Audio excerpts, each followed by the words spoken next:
Hello aspirants, welcome to SS govt jobs. ఈరోజు మనము UPSC GS3 paper యొక్క syllabus ఏంటి, దాన్ని ఎలా చదువుకోవాలి, సిలబస్ని ఎలా డివైడ్ చేసుకోవాలి, ఏ బుక్స్ చదువుకోవాలి అన్నది మీకు చెప్తానండి.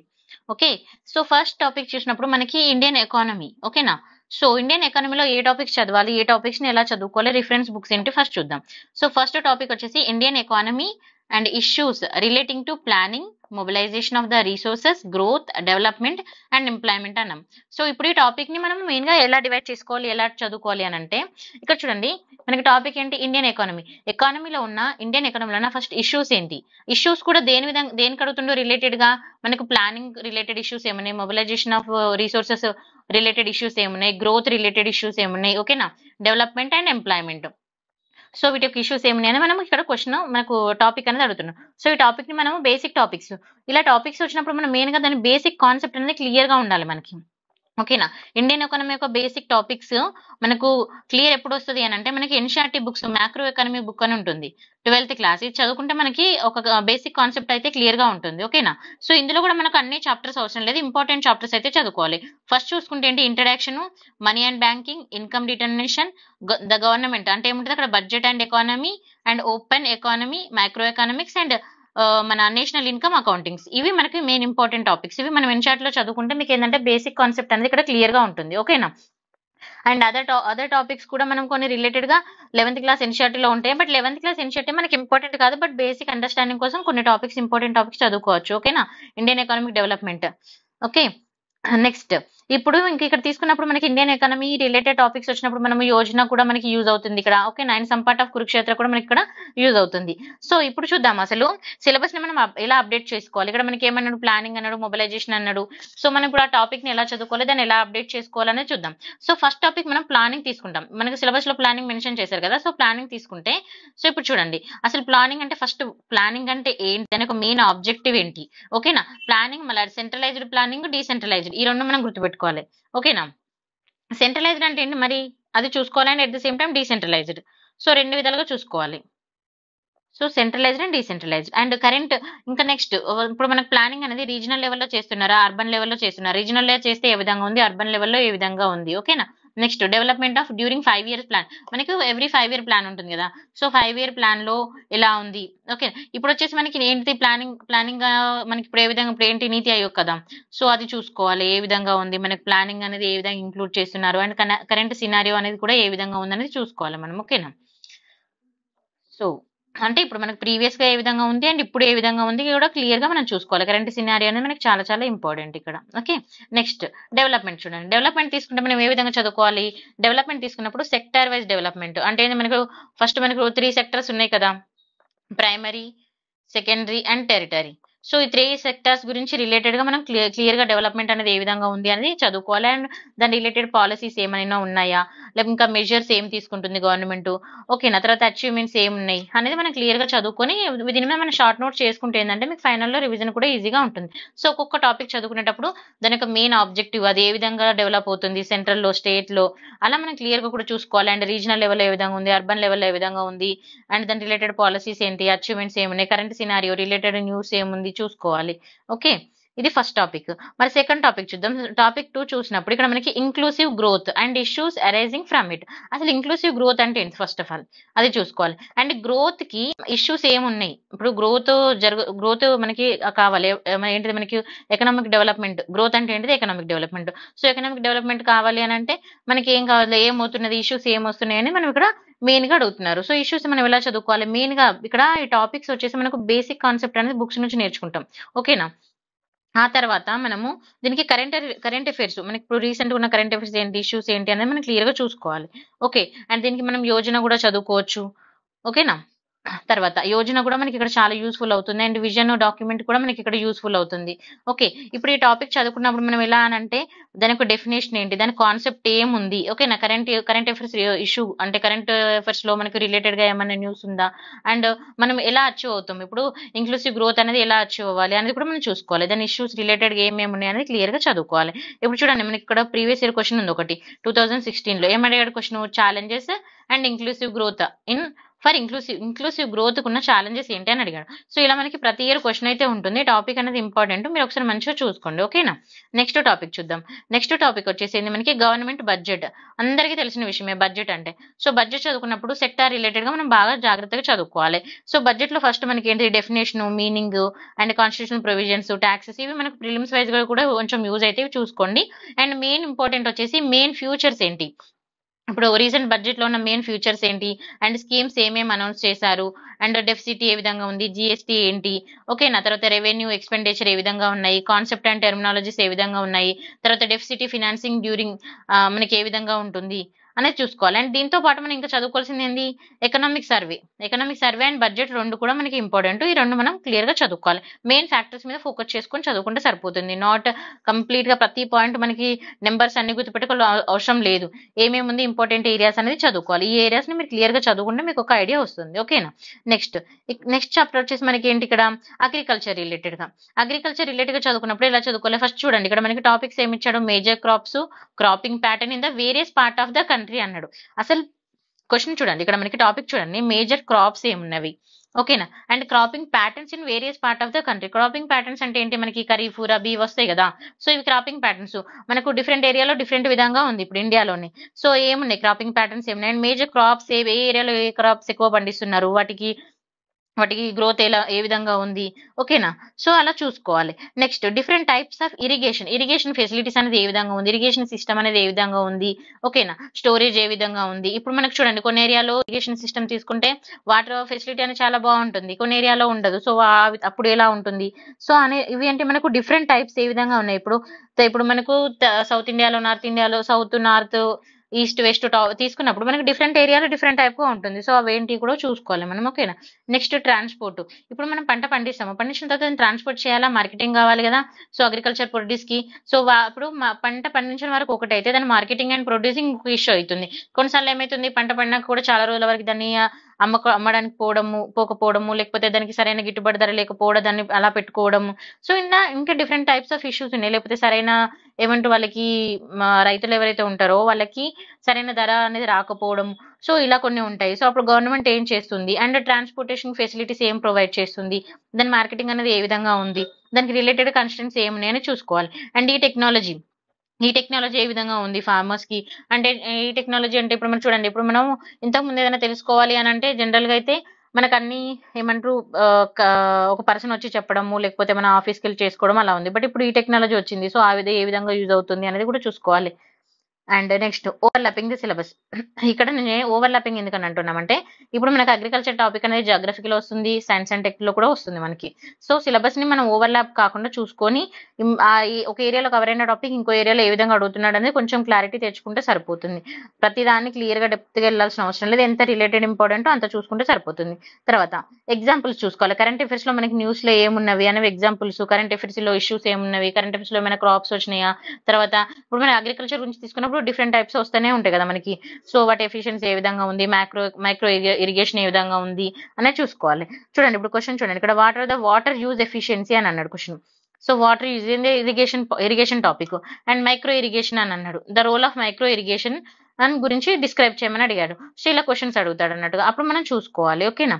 నెక్స్ట్ టాపిక్ వచ్చేసి మనకి ఏంటి, ఇక్కడ issues relating to the direct and indirect from subsidies and minimum support price. ఇక్కడ మనకి ఎంఎస్పి మినిమం సపోర్ట్ ప్రైస్ అనేది చాలా ఇంపార్టెంట్. మినిమం సపోర్ట్ ప్రైస్ అనేది గవర్నమెంట్ ప్రొవైడ్ చేస్తుంది. సో మరి మినిమం సపోర్ట్ ప్రైస్ అంటే ఫస్ట్ ఏంటి, ఓకేనా, ఎంఎస్పి అంటే ఏంటి, అసలు ఏ పంటలకు ఎంఎస్పి అనేది గవర్నమెంట్ ప్రొవైడ్ చేస్తుంది, రైతులు ఏ పంటలు వేస్తున్నారు ఏంటి అనేది చూసుకోవాలి. ఇంకోటి ఇక్కడ డైరెక్ట్ అండ్ ఇండైరెక్ట్ సపోర్ట్ అన్నాడు, సబ్సిడీస్ అన్నారు. సబ్సిడీస్ ఇస్తుంది. ఇప్పుడు సబ్సిడీ అంటే దేని మీద ఇస్తుంది, కొన్నిసార్లు విత్తనాల మీద, లేకపోతే వాటికి ఎరువుల మీద, సో ఇలాంటి పెస్టిసైడ్స్ ఇవి ఉంటాయి కదా వాటి మీద ఇస్తుంది. సో సబ్సిడీస్ కొన్ని డైరెక్ట్ గా ఇస్తుంది, కొన్ని ఇండైరెక్ట్ గా ఇస్తుంది. సో అవి ఏంటి చూసుకోవాలి. అసలు సబ్సిడీస్ అంటే ఏంటి, ఇండైరెక్ట్ సబ్సిడీస్ ఏంటి, వేటి మీద సబ్సిడీ అనేది ప్రొవైడ్ చేస్తుంది గవర్నమెంట్, అది చూసుకోవాలి. తర్వాత మినిమం సపోర్ట్ ప్రైస్ అంటే ఏంటి, గవర్నమెంట్ వేటి మీద ప్రొవైడ్ చేస్తుంది అనేది చూసుకోవాలి. దానికి మళ్ళీ రిలేటెడ్ ఇష్యూస్ ఏమున్నాయి. ఇప్పుడు మినిమం సపోర్ట్ ప్రైస్ ఇచ్చినా కొన్నిసార్లు మనకి ఇష్యూ ఉంటుంది, అది కరెంట్ అఫైర్స్ లో ఉంటుంది మనకి. అంటే వాళ్ళు రైతులు ఫైట్ చేస్తూ ఉంటారు, గవర్నమెంట్ మాకు ఇది చేయలేదు అది చేయలేదని సమ్ టైమ్స్. మరి ఎందుకు వాళ్ళు చేస్తున్నారు, ఆల్రెడీ మినిమం సపోర్ట్ ప్రైస్ పెట్టారు కదా, మరి అసలు దాని మీద ఇష్యూస్ ఏమేమి వస్తున్నాయి కరెంట్ అఫైర్స్ లో అనేది మనం క్లియర్ గా చూసుకోవాలి. ఓకేనా.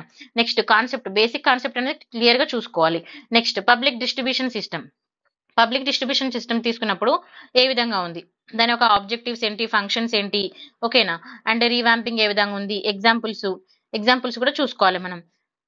ఓకే, చూడండి objectives, functions, limitations and రీవాంపింగ్స్.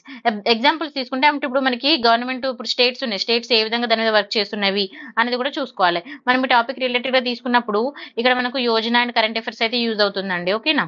Next issues of buffer stocks and food security ఏ విధంగా ప్రొవైడ్ చేస్తున్నారు అండ్ దీనికి మనం ఏం తీసుకుంటాము, ఎనీ రీసెంట్ ఎగ్జాంపుల్స్ ఏమైనా ఉన్నాయా చూసుకోవాలి, బిల్స్ ఏమైనా ఉన్నాయా, యాక్ట్స్ ఏమైనా ఉన్నాయా, ఓకేనా, స్కీమ్స్ పాలసీస్ ఏమైనా ఉన్నాయా అనేది మనం ఇక్కడ చూసుకోవాలి. ఇక్కడ మనం యాక్ట్స్ చూసుకున్నప్పుడు ఇప్పుడు మనం పాలసీ చదువుతాం, మనం జనరల్ గా బడ్జెట్ కానీ ఏమైనా చూసుకున్నప్పుడు మనకి పాలసీస్ అనేవి ఉంటాయి. సో పాలసీస్ ఏమున్నవి అనేది మనం చూసుకోవాలి. మనం పాలసీ చదువుకున్నప్పుడు ఇంకా మనకి ఇప్పుడు రీసెంట్ గా ఎగ్జాంపుల్స్ కొన్ని బిల్స్ ప్రొవైడ్ చేస్తారు. ఇప్పుడు మనకి లాస్ట్ టైం మనకు ఏమంటే గవర్నమెంట్ అనేది బిల్స్ తీసుకొచ్చింది, తర్వాత వాటి మీద చాలా ఇష్యూ అయింది. సో అలా ఏమన్నా ఉన్నాయా, ఇంకా రిలేటెడ్ యాక్ట్స్ ఏమన్నా ఉన్నాయా అనేది చూసుకోవాలి. నెక్స్ట్ టెక్నాలజీ మిషన్స్ తీసుకుంటే టెక్నాలజీలో మనకి టెక్నాలజీ ఏ విధంగా డెవలప్ అవుతుంది, ఇంకా అగ్రికల్చర్ రిలేటెడ్ గా అది ఏ విధంగా మనకి అగ్రికల్చర్ లో యూజ్ అవుతుంది అనేది చూసుకోవాలి. దానికి రిలేటెడ్ గా స్కీమ్స్ ఏమైనా ఉన్నాయా, ఇది మనకి మెయిన్ గా సైన్స్ అండ్ టెక్ రిలేటెడ్ గా మనకి కూడా టాపిక్ అనేది వస్తుంది. ఇది సైన్స్ అండ్ టెక్ లో కూడా మనకి ఇప్పుడు చూడండి టెక్నాలజీ డెవలప్మెంట్ ఏంటి ఎక్కడ వస్తుంది, మనకి సైన్స్ అండ్ టెక్ లో వస్తుంది కదా. సో సైన్స్ అండ్ టెక్ లో టెక్నాలజీ డెవలప్మెంట్ అగ్రికల్చర్ రిలేటెడ్ గా ఏ విధంగా ఉంది అనేది కూడా మనం చూసుకోవాలి. ఓకేనా. Next economies of animal rearing గురించి తీసుకున్నప్పుడు అనిమల్ రేరింగ్ లో ఏ విధంగా ఉంది అంటే ఏ విధంగా ఉంది, ఇంటర్నెట్ అండ్ జాగ్రఫీ ఇవి మనము ఇంటర్నెట్ అని ఎందుకు అంటున్నాం అంటే ఇప్పుడు మనము కొన్ని టాపిక్స్ మనము డైరెక్ట్ గా కొన్ని సోర్సెస్ చదవలేము. సో కొన్ని టాపిక్స్ ఏంటి ఇంటర్నెట్ లో చూసుకున్నప్పుడు మనకి ఏంటంటే క్లారిటీ అనేది వస్తుంది. అండ్ ఇంక ఈ టాపిక్ అనిమల్ రేరింగ్ అనేది మనకి ఎక్కడ ఉంటుంది, జాగ్రఫీలో ఉంటుంది కదా. సో జాగ్రఫీలో అండ్ మనకి ఇంకా కరెంట్ అఫైర్స్ లో మెయిన్ ఇంపార్టెంట్ టాపిక్ ఇది.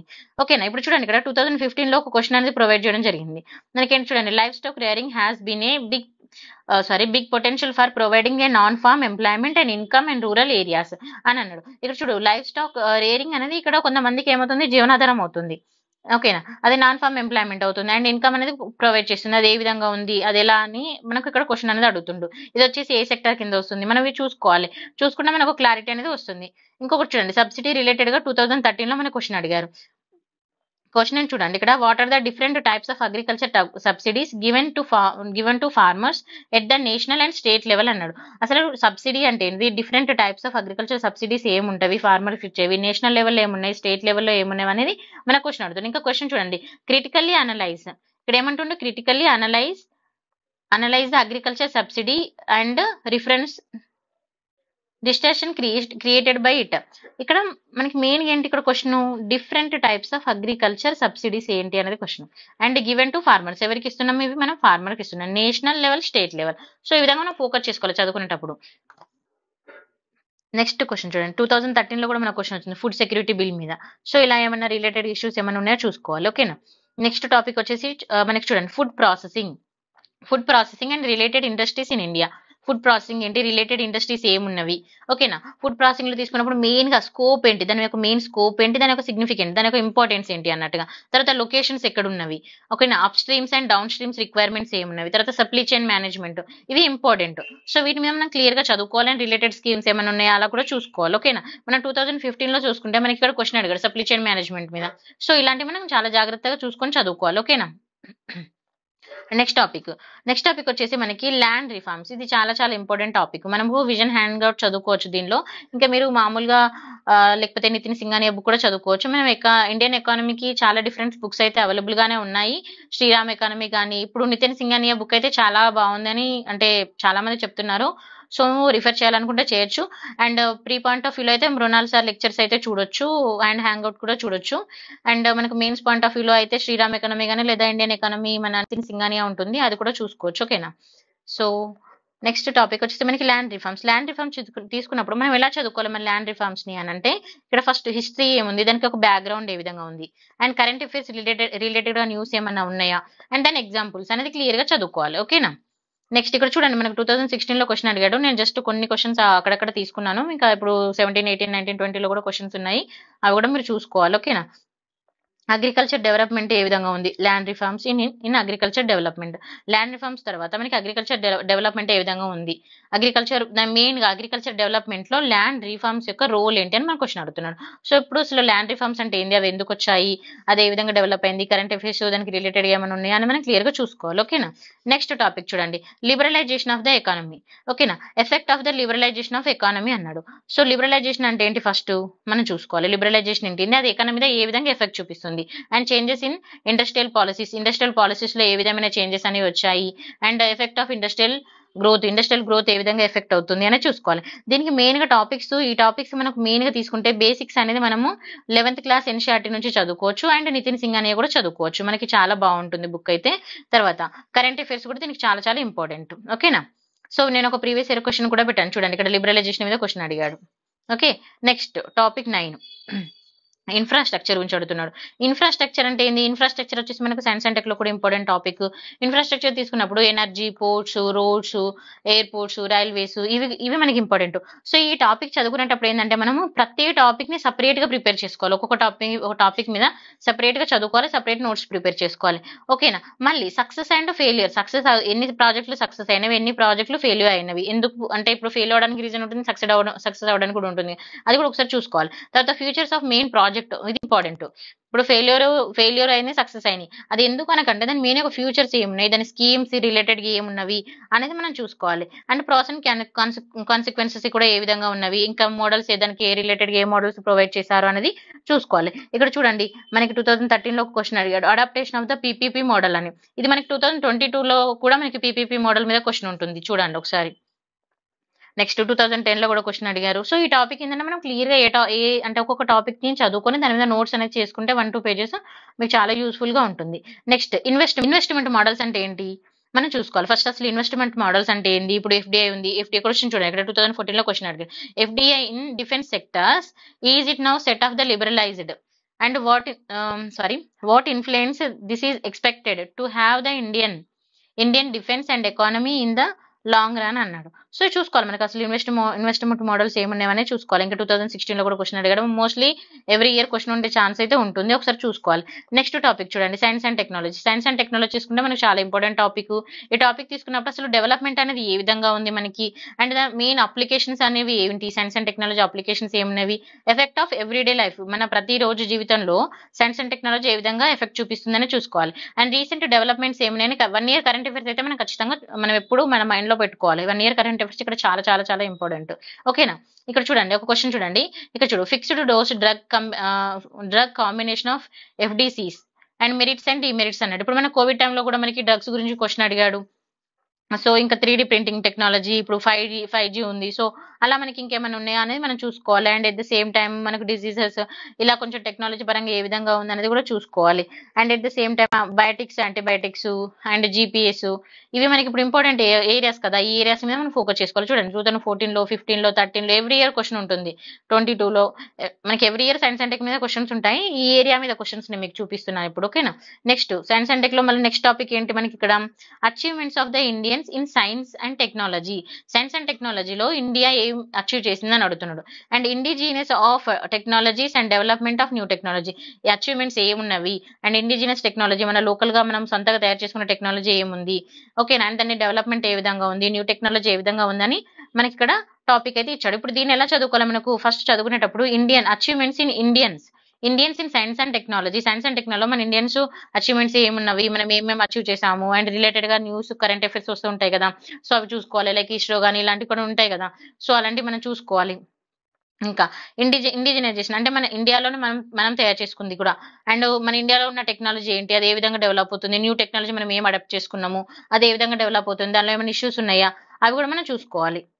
ఇక్కడ చూడండి, discuss the Indian achievements in the field of space and science and technology అన్నాడు. ఇప్పుడు సైన్స్ అండ్ టెక్నాలజీలో స్పేస్ అనేది ఒక ఇంపార్టెంట్ టాపిక్ కదా, సో ఇక్కడ చూడండి స్పేస్ అని అడిగాడు. సో స్పేస్ మీద క్వశ్చన్ అడిగాడు. మనకి ఇలా డిఫరెంట్ ఏరియాస్ ఉంటాయి, ఆ ఏరియాస్ మీద ప్రతి ఏరియా మీద మనకు క్వశ్చన్ అడిగే ఛాన్స్ ఉంటుంది. అండ్ మెయిన్ అప్లికేషన్స్ అనేది చాలా ఇంపార్టెంట్ సైన్స్ అండ్ టెక్నాలజీ. ఇంకా టాపిక్ చూడండి, ఫీల్డ్స్ ఆఫ్ ఐటీ మీద అడిగాడు, స్పేస్ అడిగాడు, computers, robotics, nano technology, biotechnology, issues, ఇవన్నీ టాపిక్స్ మనం క్లియర్ గా చూసుకోవాలి. అంటే కరెంట్ అఫైర్స్ రిలేటెడ్ ఉంటాయి కదా, సో అవి చాలా జాగ్రత్తగా చూసుకోవాలి. చూడండి ఇది మనకి 12th టాపిక్. ఇక్కడ మెయిన్‌గా ఏం అడుగుతున్నాడు, మనకు సైన్స్ అండ్ టెక్‌లో చదవాల్సిన ఏరియాస్ ఏంటి అనంటే, మనము మెయిన్‌గా చదవాల్సిన ఏరియాస్ తీసుకుంటే IT technology, space, computers, robotics, nano technology చాలా important. And biotechnology very very important topic. And ఇవి టాపిక్ చదివేటప్పుడు మనకు దానికి రిలేటెడ్ ఇష్యూస్ ఏమున్నవి అండ్ ఓకేనా, ఇంటెలెక్చువల్ ప్రాపర్టీ రైట్స్ ఏమున్నవి అని చూసుకోవాలి. ఇది కరెంట్ అఫైర్స్‌లో మనకు ఇంపార్టెంట్ ఏరియా అన్నట్టుగా. నెక్స్ట్ ఇక్కడ చూడండి 2014లో క్వెషన్ ఉంది, 16లో ఉంది, 15లో ఉంది. ఎవ్రీ ఇయర్ క్వెషన్ అనేది ఉంటుంది ఈ ఏరియా మీద. ఇక్కడ చూడండి ఫస్ట్ 2014లో ఐపీఆర్ మీద క్వశ్చన్ అడిగాడు. 2016లో తీసుకుంటే క్వశ్చన్ వచ్చేసి దేని మీద ఉంది మనకి, 21st సెంచరీ ఏది నానో టెక్నాలజీ మీద ఉంది.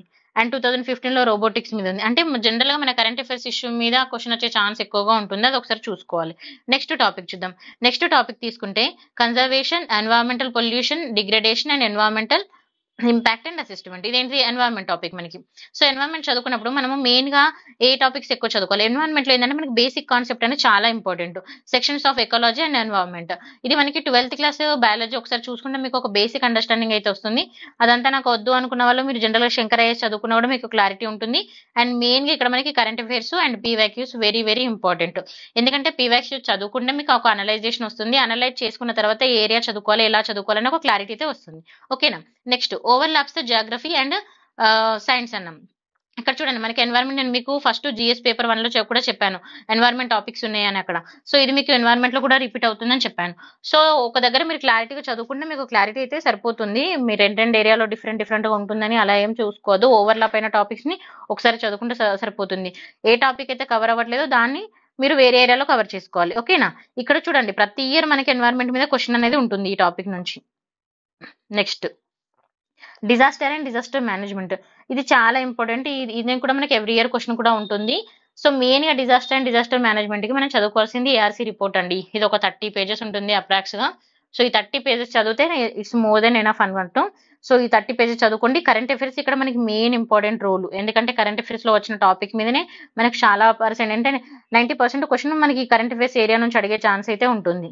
ఓకేనా. ఇది కూడా మనకు జాగ్రఫికల్ ఓవర్లాప్ అయితే అవుతుంది జాగ్రఫీ రిలేటెడ్ గా. And at the same time internet లో మనం ఏదైనా న్యూ టాపిక్ ఉంటే సెర్చ్ చేసుకొని చదువుకోండి. ఓకేనా. ఇక్కడ చూడండి 2013లో 14లో 15లో 16లో ఎవ్రీ ఇయర్ క్వశ్చన్ అయితే ఉంది. ఓకే. నెక్స్ట్ ఇది చూడండి ఇక్కడ మనకి సెక్యూరిటీ రిలేటెడ్ గా questions. Linkages between the development and spread of extremism. First అసలు ఎక్స్ట్రీమిజం ఇక్కడ అడిగాడు. అసలు ఎక్స్ట్రీమిజం అంటే ఏంటి, ఓకేనా. అసలు ఎక్స్ట్రీమిజం అంటే ఏంటి, దానికి linkages between the development and spread. ఇప్పుడు డెవలప్మెంట్ లో దీని యొక్క పాత్ర ఏ విధంగా ఉంటుంది, అసలు డెవలప్మెంట్ కి ఏ విధంగా ఇది అంటే ఇది ఏమంటారు ఎక్స్ట్రీమిజం అనేది ఇప్పుడు ఒక టాపిక్ కదా. ఒక ఎక్స్ట్రీమిజం చదువుకున్నప్పుడు దాని మీద మనం ఎలా చదువుకోవాలి, అది ఏ విధంగా ఉంది, ఫస్ట్ ఎక్స్ట్రీమిజం అంటే ఏంటి, అది డెవలప్మెంట్ లో ఏ రోల్ పోషిస్తుంది అనేది మనకు చాలా మీద, అది ఏ విధంగా స్ప్రెడ్ అవుతుంది. ఎక్స్ట్రీమిజం అనేది మనం ఎక్కడ చదువుకుంటాం, మనం మెయిన్ గా అంటే న్యూస్ పేపర్ లో మనకి మెయిన్ టాపిక్ ఉంటుంది. అండ్ ఇంటర్నెట్ లో మనం సెట్ చేసుకోవచ్చు, విజన్ డాక్యుమెంట్ కూడా చూసుకోవచ్చు. ఇక్కడ చూడండి 2015లో మనకు క్వశ్చన్ అడిగాడు. Government for the developing of the large industries in backward areas and resulted and isolating the tribal population and farmers who face a multiple displacement with the and ఇక్కడ చూడండి నక్సల్ గురించి అడిగాడు. And foresee and discuss the corrective states and needed to win the left wing extremism question అడిగాడు. చూడండి LWE. అసలు LW అంటే ఏంటి చదువుకోవాలి మనం ఫస్ట్. ఓకేనా. తర్వాత దాని యొక్క ఎఫెక్ట్ ఏ విధంగా ఉంది సిటిజన్స్ మీద, అది ఇంపార్టెంట్. మెయిన్ గా ఇక్కడ ఇష్యూ ఏముంది, ఓకేనా, ఇష్యూ ఏముంది, ఆ ఇష్యూ ఎఫెక్ట్ ఏ విధంగా ఉంది అనేది ఇక్కడ మనం చదువుకోవాల్సిన మెయిన్ టాపిక్. ఓకేనా. ఇష్యూ ఏంటి, ఆ ఇష్యూ ఏ విధంగా ఉంది. Next topic role of external state. అసలు ఫస్ట్ ఎక్స్టర్నల్ స్టేట్ అంటే ఏంటి, నాన్ స్టేట్ యాక్టర్స్ అంటే ఏంటి. ఓకేనా. Role of external state, non state actors అన్నారు. అసలు ఎక్స్టర్నల్ స్టేట్ అంటే ఏంటి, నాన్ స్టేట్ యాక్టర్స్ అంటే ఏంటి అని చూసుకోవాలి. అండ్ మెయిన్ గా ఈ టాపిక్ చదువుకున్నప్పుడు మనకి ఛాలెంజెస్ ఏమున్నాయి, ఇంటర్నల్ సెక్యూరిటీలో ఈ ఛాలెంజెస్ ఏమున్నాయని చదువుకోవాలి. ఇది మెయిన్ గా న్యూస్ పేపర్ అండ్ ఇంటర్నెట్ నుంచి మనం చదువుకోవాలండి. ఓకేనా. నెక్స్ట్ మనకి 17th టాపిక్ చూడండి ఇక్కడ challenges to the internal security. ఇది చాలా చాలా ఇంపార్టెంట్. అసలు ఇంటర్నల్ సెక్యూరిటీలో మనకున్న ఛాలెంజెస్ ఏంటి ఇప్పుడు. ఓకేనా. Through the communication networks. Main గా ఇప్పుడు కమ్యూనికేషన్ నెట్వర్క్స్ లో మనకి మెయిన్ ఛాలెంజెస్ అయితే ఉంటాయి కదా. సో చూడండి అప్పుడప్పుడు మనము అక్కడ ఫోన్ హ్యాక్ అయింది, ఇక్కడ ఫోన్ హ్యాక్ అయింది, అక్కడ సిస్టమ్ హ్యాక్ అయింది, లేకపోతే నా బ్యాంక్ లో డబ్బులు పోయాయి, ఇలా మనం డిఫరెంట్ గా వింటూ ఉంటాం కదా. సో అది కూడా ఒకటి. అండ్ ఇంటర్నల్ సెక్యూరిటీ అంటే బ్యాంక్ హ్యాక్ అవడం ఇదని కాదు, అదే అని కాదు. ఏంటంటే ఇప్పుడు మనకి గవర్నమెంట్ ఉంది, మన మన మన ఇండియా ఉంది, తర్వాత వేరే కంట్రీస్ ఉన్నాయి. సో అలా కూడా ఇష్యూస్ అనేది రావడం జరుగుతుంది. సో అలా చూసుకోవాలి మనం ఇంటర్నల్ గా సెక్యూరిటీ అనేది ఏ విధంగా ఉంది, దాని యొక్క ఛాలెంజెస్ ఏ విధంగా ఉన్నవి అనేది చూసుకోవాలి. తర్వాత రోల్ ఆఫ్ మీడియా, దీనిలో మీడియా పాత్ర ఏ విధంగా ఉంది. అండ్ సోషల్ నెట్వర్కింగ్ సైట్స్, ఇప్పుడు మనకి సోషల్ నెట్వర్కింగ్ సైట్స్ కొన్ని ఉంటాయి కదా, సో వాటి యొక్క పాత్ర ఏ విధంగా ఉంది. అందుకే చూడండి, మనం కొన్నిసార్లు కొన్ని యాప్స్ ఇన్స్టాల్ చేసుకున్నా లేకపోతే కొన్ని వెబ్సైట్స్ ఓపెన్ చేసినప్పుడు అది ఏమంటారు కాన్ఫిడెన్షియల్ కాదు అని మనకు మెసేజ్ వస్తుంది, స్టిల్ మనం యూజ్ చేస్తూ ఉంటాము. సో అప్పుడు కొన్ని ఇష్యూస్ వచ్చే ఛాన్సెస్ అనేది ఉంటుంది. And internal security challenges main గా ఏ విధంగా ఉన్నాయి, and basic cyber security, main గా సైబర్ సెక్యూరిటీ ఏ విధంగా ఉంది, and money and laundering and it's prevention. So చాలా మంది డబ్బులు కోల్పోవడం ఇలాంటివి జరుగుతూ ఉంటాయి కదా, సో అవి ఏంటి అనేది మనం జాగ్రత్తగా చూసుకోవాలి. ఇది చాలా ఇంపార్టెంట్ టాపిక్. ఇది మనము ఇంట్రెస్టెడ్ టాపిక్ కూడా, ఎందుకంటే మనం జనరల్ గా డైలీ లైఫ్ లో చూస్తూ ఉన్నది, మనం వింటూ ఉన్నది. అండ్ ప్రతి ఒక్కరు ఈ రోజులలో ఇంటర్నెట్ అనేది యూజ్ చేస్తున్నారు, ప్రతి ఒక్కరికి దీని మీద బేసిక్ ఐడియా అయితే ఉంటుంది. సో దాన్ని కొంచెం డెవలప్ చేసుకుంటే సరిపోతుంది. చూడండి, ఎవ్రీ ఇయర్ మాక్సిమం క్వశ్చన్ అయితే వచ్చే ఛాన్స్ ఉంటుంది. ఓకే, సో నెక్స్ట్ టాపిక్ వచ్చేసి security challenges and management of the broader areas and linkage of organised crime with the terrorism main గా మనకి ఇంపార్టెంట్ టాపిక్. అసలు టెర్రరిజం అంటే ఏంటి, అసలు దాని ఇష్యూస్ ఏంటి, సెక్యూరిటీ ఛాలెంజెస్ ఏ విధంగా ఉన్నవి, అండ్ దానికి మేనేజ్మెంట్, బార్డర్ ఏరియాలో మేనేజ్మెంట్ అనేది ఏ విధంగా జరుగుతుంది, ఏ ఫోర్సెస్ ఏమేమి ఉన్నవి అనేది మనం చూసుకోవాలి. ఇండియన్ ఇంటర్నల్ సెక్యూరిటీ ఛాలెంజెస్ మీద క్వశ్చన్ అడిగాడు చూడండి 2013 లో. And linked with the border management లో ఏ విధంగా ఉంది అని అడిగాడు. ఇక్కడ Myanmar and south Asian Myanmar. So అంటే మన బార్డర్ కంట్రీస్ ఏమున్నవి, వాటితో మనకి ఏ విధంగా రిలేషన్స్ ఉన్నవి, అండ్ అక్కడ సెక్యూరిటీ ఇష్యూస్ ఏమున్నవి మన బార్డర్ కంట్రీస్ లో అనేది మనం చాలా జాగ్రత్తగా చూసుకోవాలి. తర్వాత బార్డర్ మేనేజ్మెంట్ ఏ విధంగా జరుగుతుంది, ఇప్పుడు మనకి ఇండియా చైనా బార్డర్ ఉంది, ఇండియా పాకిస్తాన్ బార్డర్ ఉంది. సో బార్డర్ మేనేజ్మెంట్ అనేది ఏ విధంగా జరుగుతుంది, అక్కడ ఏ విధంగా సెక్యూరిటీ అనేది ప్రొవైడ్ చేసుకున్నారు, డిఫికల్టీస్ ఏమున్నవి, ఓకేనా, అండ్ ఛాలెంజెస్ ఏం ఫేస్ చేస్తున్నాము, అండ్ దాని మేనేజ్మెంట్ మరి ఎలా చేస్తుంది అనేది మనం చూసుకోవాలి. దాని ఎఫెక్టివ్ కూడా ఏ విధంగా ఉందనే చూసుకోవాలి. నెక్స్ట్ టెర్రరిజం మీద క్వశ్చన్ అడిగాడు. టెర్రరిజం కూడా చాలా ఇంపార్టెంట్ టాపిక్. ఇక్కడ చూడండి, హార్ట్ ఫస్ట్ హిట్, మనకి ఇలా కొన్ని టర్మినాలజీని కొంచెం చూసుకోవాలి ఇక్కడికి వచ్చినప్పుడు, ఎందుకంటే ఇక్కడ మనకి సర్జికల్ స్ట్రైక్స్ అని ఇలా ఉంటాయి. సో ఈ వర్డ్స్ మనకు అర్థం కాకపోతే మనకు ఆ క్వశ్చన్ మనం అటెంప్ట్ చేయలేమన్నట్టుగా, అంటే మనకి క్లారిటీ ఉండదు కదా. ఇప్పుడు అసలు సర్జికల్ స్ట్రైక్ అంటే ఏంటో మీకు తెలియకపోతే దాని మీద మనం ఆన్సర్ ఎలా రాయలేం కదా. సో అలా వర్డ్స్ కూడా మనం కొంచెం జాగ్రత్తగా చూసుకోవాలి. ఎప్పుడైనా మనం న్యూస్ లో చదివినప్పుడు, న్యూస్ పేపర్ చదివినప్పుడు కానీ, న్యూస్ విన్నప్పుడు కానీ మనకి సర్జికల్ స్ట్రైక్స్ అని ఇలా చెప్తా ఉంటారు కదా. సో అలా చెప్పినప్పుడు మనం దాని మీద కొంచెం ఫోకస్ పెట్టి చదువుకోవాలి. ఆల్రెడీ తెలిసిన వాళ్ళైతే ఓకే, ఎవరైనా తెలియని వాళ్ళు కొత్త స్టూడెంట్స్ ఉంటే వాటి మీద కొంచెం జాగ్రత్తగా ఫోకస్ పెట్టుకోండి. నెక్స్ట్ టాపిక్ వచ్చేసి చూడండి, various securities for forces and agencies and mandate అన్నాడు. అసలు వేరే సెక్యూరిటీస్ ఏమున్నాయి, మనకి ఫోర్సెస్ ఏమున్నవి, ఏజెన్సీస్ ఏమున్నాయి అంటున్నారు. ఎగ్జాంపుల్ తీసుకుంటే మిలిటరీ కానీ, పారామిలిటరీ, సో ఇలాంటివి ఉంటాయి కదా, ఎక్సెట్రా. సో ఇవన్నీ కూడా మనకి వేరే సెక్యూరిటీ అన్నట్టుగా. సో మెయిన్ గా ఇప్పుడు మనకి ఇదేంటిది GS3. సో ఇప్పుడు మనం దీన్ని మెయిన్ గా ఎలా చదువుకోవాలంటే, మెయిన్ ఇంపార్టెంట్ ఏరియాస్ మీద ఫోకస్ చేయాలి. అండ్ మెయిన్ గా మనం ఒకసారి PYQs మీద ఫోకస్ చేయాలి. మీరు ఏం చేస్తారంటే ఒకసారి PYQs తీసుకోండి, PYQs చూడండి. కనీసం ఒక 5 years PYQs చూస్తే మీకు ఏంటంటే ఏ ఏరియా మీద క్వశ్చన్ అడుగుతున్నాడు, ఎలా అడుగుతున్నారు, అండ్ క్వశ్చన్ ఏ విధంగా వస్తుంది, రిపీటెడ్ గా ఎన్నిసార్లు వచ్చింది ఒక ఏరియా మీద, సో మళ్ళీ క్వశ్చన్ ఏ విధంగా ఫ్రేమ్ చేస్తున్నారు, అది కరెంట్ అఫైర్స్ రిలేటెడ్ గా ఉందా, రిలేటెడ్ గా ఉంటే కరెంట్ అఫైర్స్ లో ఏ టైప్ గా రిలేటెడ్ ఉన్న దాని మీద క్వశ్చన్స్ అడుగుతున్నాడు అనేది మీరు జాగ్రత్తగా చూసుకుంటే మీకు ఒక ఐడియా అయితే వస్తుంది. ఓకేనా, అండ్ అండర్స్టాండ్ UPSC సిలబస్ ని మనం చాలా జాగ్రత్తగా అర్థం చేసుకోవాలి. అర్థం చేసుకొని చదివితే ఇది చాలా సింపుల్ సిలబస్. ఓకేనా, సో ఇలా మనం చూసుకోవాలి. ఇంకా మనకి ఏదైనా డౌట్స్ ఉన్నా కూడా మనము ఫ్రెండ్స్ తో కానీ డిస్కస్ చేసుకొని మీరు క్లారిఫై అయితే తెచ్చుకోండి. ఓకే అండి, థ్యాంక్ యూ. నేనైతే నా సైడ్ నుంచి చెప్పాను. మీకు ఇంకేదైనా డౌట్ ఉన్నా కూడా మీరు నా కామెంట్ సెక్షన్ లో అడగొచ్చు. And thanks for watching.